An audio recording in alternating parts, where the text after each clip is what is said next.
Hello दोस्तों, कैसे हैं आप लोग? बढ़िया होंगे। चलिए आज हम लोग 2022 का प्रीवियस ईयर क्वेश्चन केमिस्ट्री का सॉल्व करेंगे।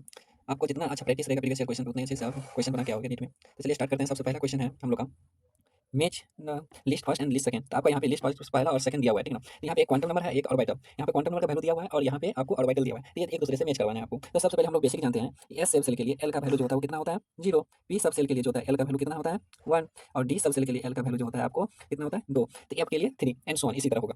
तो हमारा पहला जो ऑप्शन है उसमें एन का वैल्यू कितना दिया हुआ है आपको, 2। एन का वैल्यू कितना दिया हुआ है, 2। एल का वैल्यू कितना है, 1। तो 1 जो है, तो 1 के लिए किसका होता है, पी ऑर्बिटल का। किसका होता है, पी ऑर्बिटल का। तो यहाँ पे क्या हो जाएगा, 2p।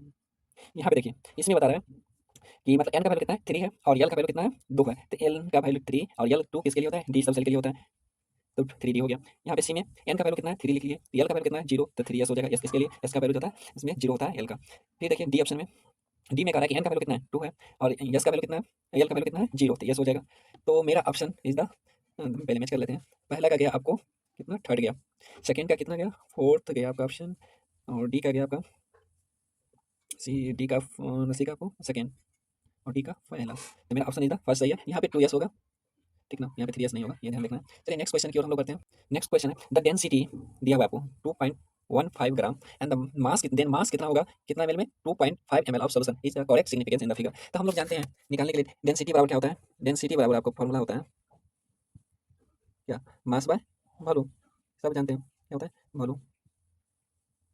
तो देखिए यहाँ डी डी हाँ, तो मास बराबर क्या हो जाए, डी का वैल्यू दिया हुआ है आपको कितना, 2.15, और वॉल्यूम दिया हुआ है आपको 2.15।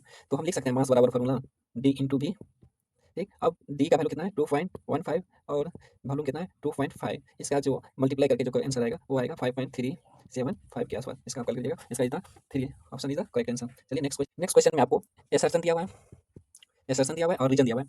आपको इसमें चूज करना है कौन सा करेक्ट है, एसर्शन रॉन्ग है या करेक्ट है, या रीजन करेक्ट है या रॉन्ग है। इसमें आपको ये देखना है। तो पहला एसर्शन हम लोग देखते हैं। एसर्शन में कह रहा है chlorine is electron withdrawing group. Chlorine जो होता है कह रहा है कि इलेक्ट्रॉन विथड्रॉइंग, बात सही है। Group it is ortho and the para directing. ये ऑर्थो पैरा डायरेक्टिंग जाता है इलेक्ट्रोफिलिक एरोमेटिक सब्स्टिट्यूशन, क्योंकि क्लोरीन जो होता है माइनस आई इफेक्ट शो करता है और प्लस आर इफेक्ट, ठीक। Plus R effect. तो मेरा जो क्लोरीन होता है, क्लोरीन का prominence minus effect and plus R effect. क्यों, क्योंकि ड्यू टू लार्ज साइज होता है difference between carbon and chlorine के बीच। तो इसलिए क्योंकि हाई इलेक्ट्रोनेगेटिविटी होता है क्लोरीन का इनसे, कार्बन से। अब रीजन हम लोग देखते हैं। रीजन में कहा है कि inductive effect chlorine is destabilise intermediate carbocation is form due to electrophilic substitution, नहीं। How due to the more prominence in the resonance effect hydrogen stability in the carbocation alpha in the para position, नहीं होता। ये हमारा क्या हो गया, wrong answer. पहला ये हो गया करेक्ट, असर्शन करेक्ट और रीजन इज द रॉन्ग। तो मेरा पहला ऑप्शन देखें। पहला ऑप्शन में कह रहा है he is not correct but R is the correct, ये नहीं होगा। Both A and R is correct, R is the correct explanation है, ये भी नहीं होगा। Both A and R is correct, R is not correct explanation, ये भी नहीं होगा आपका। ए इज द करेक्ट, मेरा ए जो है करेक्ट असर्शन करेक्ट है, but R is not correct, ये मेरा क्या है, करेक्ट आंसर जाएगा। 4 इज द करेक्ट आंसर। चलिए नेक्स्ट क्वेश्चन की ओर। नेक्स्ट क्वेश्चन है कि two half cell reaction, two two half cell reaction is given below. पहला और सेकंड दिया हुआ है आपको रिएक्शन। तो इसमें देखिए क्या होता है, CO2 प्लस से CO3 प्लस में जा रहा है, मतलब चार्ज क्या हो रहा है, यहाँ पे इंक्रीज कर रहा है, 2 से जा रहा है 3 में। तो यहाँ पे हमारा क्या हो जाएगा, ऑक्सीडेशन होगा। क्या होगा, ऑक्सीडेशन। यहाँ भी चार्ज क्या हो रहा है, बढ़ रहा है, यहाँ भी क्या हो जाएगा, ऑक्सीडेशन। यहाँ भी ऑक्सीडेशन और यहाँ भी ऑक्सीडेशन, दोनों जगह क्या हो रहा है, ऑक्सीडेशन। यहाँ पे हमको पूछ रहा है स्टैंडर्ड एमएफ सेल कितना होगा, ठीक, हम लोग जानते हैं। लेकिन यहाँ पे जो है इलेक्ट्रॉन पोटेंशियल जो है, ऑक्सीडेशन पोटेंशियल जो होता है, यहाँ पे किसका, अल्युमिनियम का ज़्यादा है।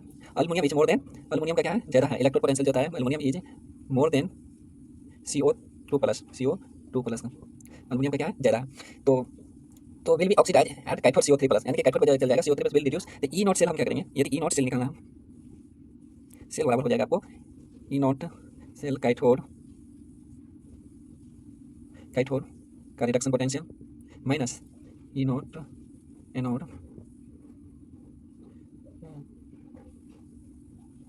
एनोड का रिडक्शन पोटेंशियल, ठीक है। तो इसमें से आपका कितना हो जाएगा, आपका आ जाएगा कितना है, कैथोड का रिडक्शन पोटेंशियल CO3 कोबाल्ट का कितना हो जाएगा, 1.81 माइनस कितना, 1 माइनस 1.66। इसका कैलकुलेट कीजिएगा तो 1.81 प्लस कितना हो जाएगा, 1.66। इसका जो वैल्यू आएगा आपको plus 3.47। D option is the correct option. चलिए नेक्स्ट क्वेश्चन करें, मैच लिस्ट द पहला और लिस्ट सेकंड। तो यहाँ पे 2 लिस्ट दिया हुआ, लिस्ट फर्स्ट और लिस्ट सेकंड। आपको मैच करना है, एक जगह कंपाउंड दिया हुआ, एक जगह मॉलिक्यूलर फार्मूला दिया हुआ आपको। तो हम लोग जानते हैं बोरेक्स का जो फार्मूला है Na2B4O7 10H2O। कर्नालाइट का फार्मूला जो होता है, कर्नालाइट का जो फार्मूला होता है आपको Na2B4O7 इंटू 4H2O। और ऑर्थोपोरिक एसिड का जो फार्मूला होता है वो होता है आपको H3BO3। बोरेक्स का जो वेट को बीट होता है किसमें होता है, NaBO2। तो मेरा ए का फोर्थ चलिए सही है, और किसी में नहीं है। तो मेरा second option is the correct answer. चलिए next question correct order of ionisation enthalpy for given 4 element, मतलब 4 एलिमेंट आपको दिया हुआ है। एक जगह कार्बन दिया हुआ है, एक जगह फ्लोरीन दिया हुआ है, नाइट्रोजन और ऑक्सीजन। इस चारों में आपको क्या करना है, ये चारों में आपको मतलब फर्स्ट आयोनाइजेशन करेक्ट ऑर्डर सजाना है। हम लोग इसको अब ट्रिक से भी बना सकते हैं। ट्रिक है ने फ नो ने फ नो क बेबली बेबली। ठीक, तो ने से नियॉन, फ से फ्लोरीन, एन ओ ऑक्सीजन, फिर क से कार्बन, बे से बेरिलियम, बी से बोरॉन, ली से लिथियम। इसका करेक्ट ऑर्डर हो जाएगा, सबसे ज़्यादा होगा नियॉन का, उसके बाद फ्लोरीन का, उसके बाद नाइट्रोजन का, उसके बाद ऑक्सीजन का, उसके बाद कार्बन का, उसके बाद बेरिलियम का, उसके बाद बोरॉन का, उसके बाद लिथियम का। आपको लिथियम तो हमारा इसमें दिया है, फ्लोरीन दिया हुआ है, ऑक्सीजन, नाइट्रोजन दिया हुआ है, ऑक्सीजन एंड कार्बन, ये चार आपको दिया हुआ है। ऑर्डर देखिए कौन सा सही है, सबसे ज़्यादा फ्लोरीन का सही है, फिर नाइट्रोजन, फिर ऑक्सीजन, फिर कार्बन। मेरा D option is the correct answer.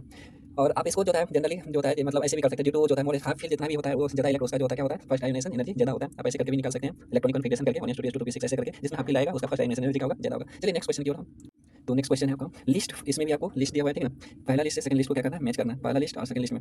सबसे पहला है फ्रैंकल डिफेक्ट। फ्रैंकल डिफेक्ट क्या होता है, या आयनिक सॉलिड, इसमें जो होता है आपको आयनिक सॉलिड होता है, आयनिक solid and density of solid remain इसमें क्या हो जाता है, कांस्टेंट रहता है। तो देख सकते हैं आपका फोर्थ चला जाएगा। कॉट की डिफेक्ट में क्या होता है, ये जो आयनिक सॉलिड लेकिन डेंसिटी ऑफ द सॉलिड इसमें डिक्रीज करता है, इसमें क्या होता है, डिक्रीज करता है। तभी का थर्ड चला गया। और vacancy of defect, vacancy defect में क्या होता है, नॉन आयोनिक्स होता है लेकिन इसमें भी डेंसिटी क्या होता है, डिक्रीज करता है। इसका ऑप्शन आपका ये non ionic solid and density of solid क्या हो जाता है, डिक्रीज कर जाता है।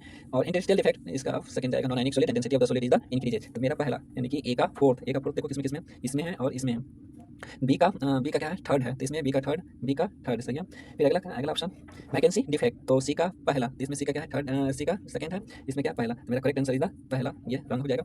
चलिए नेक्स्ट क्वेश्चन करें आपका the predict order reactivity of following isomer towards SN2 reaction. हम लोग जानते हैं यहाँ पे ऑप्शन दिया हुआ है आपका, पहला CH3 CH2 CH2 CH2 chlorine और CH2 क्लोरीन CH3। तो इसमें सबसे पहले हम लोग का कांसेप्ट है एस्टेरिक हिंड्रेंस का आएगा। तो एस्टेरिक हिंड्रेंस जो होता है, एस्टेरिक हिंड्रेंस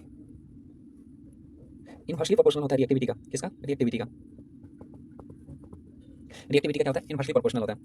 तो यहाँ पे जो आपका सबसे ज़्यादा है मतलब जितना ही कम एस्टेरिक हिंड्रेंस होगा उतना ही हैलाइड कार्बन का जो होता है रिएक्टिविटी क्या हो ज़्यादा होगा, चाहे alkyl halide towards of SN2 reaction में। तो हम लोग का जो करेक्ट आंसर ऑर्डर हो जाएगा आपका, देख लेते हैं। ये मेरा जो होता है पहला ऑप्शन, जो पहला है ये कितना डिग्री हो जाएगा, 1 डिग्री हो जाएगा। ये सेकंड जो होता है कितना हो जाएगा आपका, सेकंड 2 डिग्री हो जाएगा।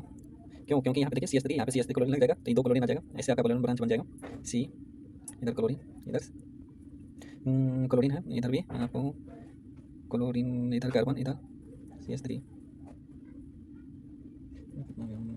यहाँ पे 2 डिग्री, यहाँ पे आपका थर्ड का हो जाएगा, थर्ड का हो जाएगा 1 डिग्री, फिर फोर्थ का हो जाएगा 3 डिग्री। तो देखो सबसे ज़्यादा किसका एस्टेरिक हिंड्रेंस होगा, पहला का, सबसे ज़्यादा पहला का देखो, इसमें और इसमें। चलो उसके बाद होगा, उसके बाद थर्ड का होगा, इसमें भी सेकंड थर्ड नहीं, मेरा fourth answer is the correct answer.